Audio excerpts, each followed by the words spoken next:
اللہ تعالیٰ کا شکر ادا کرے، اللہ توفیق دے تو شکرانے کے نفل پڑھے، اللہ تعالیٰ کو راضی کرنے والے کام بڑھا دے، خیر خیرات کرے، بھلائیوں کے کاموں میں بڑھ چڑھ کر حصہ لے، مسلمانوں کو راحت پہنچائے۔ اگر میوزک بجا کر ڈھول تاشے کی تھاپ پر ٹانگیں تھرکا کر اگر کوئی سمجھتا ہے کہ ہم جشن آزادی منائیں تو یہ جشن آزادی نہیں ہے، بلکہ یہ اپنی بربادی کا انتظار ہے، اور ہم برباد ہوئے بھی جا رہے ہیں۔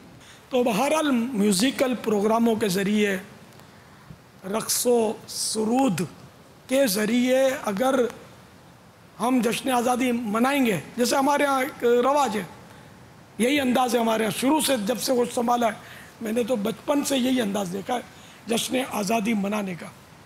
پہلے تو گلی گلی ٹوٹے پھوٹے اسٹیج لگا کر وہ قوم بھنگڑا ڈالتی تھی، ناچتے تھے ہجڑوں کی طرح، افسوس کے ساتھ کہنا پڑتا ہے۔ اب ہو سکتا ہے کہ ترقی ہو گئی ہوگی، اب ہم انداز بدل گئے ہوں گے۔ تو اس طرح مطلب یہ کہ ناچنا یہ حرام، میوزیکل یعنی کہ میوزیکل پروگرام یہ حرام، پھر طرح طرح کے چٹکلے، الٹے سیدھے ڈرامے، بے پردگیاں عورتوں کی، اور اس طرح کے انداز سے مطلب یہ قوم جو ہے یہ جشن آزادی مناتی ہے۔ پھر بولتے ہیں مہنگائی بڑھ گئی، سیلاب آ گیا، زلزلے کے جھٹکے آئے تھے، بارشیں نہیں ہو رہی، یا بارشیں بہت زیادہ ہو گئی اور پانی کی سطح اتنی اونچی ہو گئی، تو وہ دہشت گردی جاتی نہیں ہے، ڈاکو بڑھ گئے، چوریاں بڑھ گئیں، جینا دوبھر ہو گیا۔ پھر 14 اگست آیا، روڈوں پہ آ گئے اور ڈھول پہن لیا اور ناچنا شروع کر دیا۔ پھر بولیں گے پریشانیاں بڑھ گئیں، بیماریاں بڑھ گئیں، لوٹ مار، جس کو دیکھو لوٹ مار میں لگا ہوا ہے، تاجر بھی لوٹ رہا ہے، ملازم چوریاں کر رہا ہے، ایمانداری نظر نہیں آتی، رشوت خوری بڑھ گئی۔ تو میرے بھائی تو کیا ہوگا؟ کیا آپ ناچو گے تو رحمت نازل ہوگی، اور ڈھول بجاؤ گے تو فرشتے آسمانوں سے اتر کر آپ سے مصافحہ فرمائیں گے؟ تو پھر یہی ہوگا جو ہو رہا ہے کہ ہم نے مطلب اب اس کی لپیٹ میں ظاہر گناہ جب بڑھتے ہیں تو لپیٹ میں نیکوکار بھی آتے ہیں۔ ہر آدمی ناچ نہیں رہا ہوتا، ہر آدمی میوزیکل پروگرام میں نہیں جاتا، ہر شخص فلمیں ڈرامے نہیں دیکھتا، لیکن جب سیلاب آتا ہے سب کو بہا کر لے جاتا ہے، زلزلہ آتا ہے تو سبھی اس میں جو بھی آیا اچھے برے سب اس میں موت کے گھاٹ اتر جاتے ہیں۔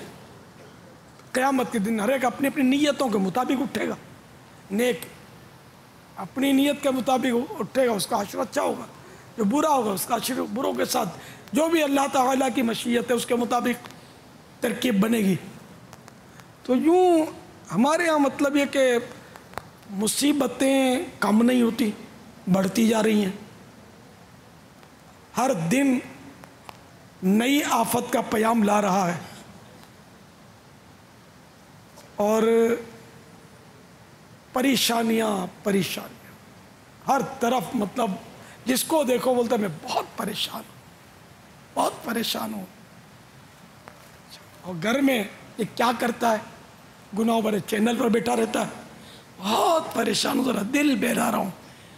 اب یہ طوائف کا ناچ دیکھ کر تو دل بہلائے گا، اس سے دل بہلے گا، مسلمان ہے الحمدللہ، مسلمان ہے الحمدللہ، مسلمان ہے۔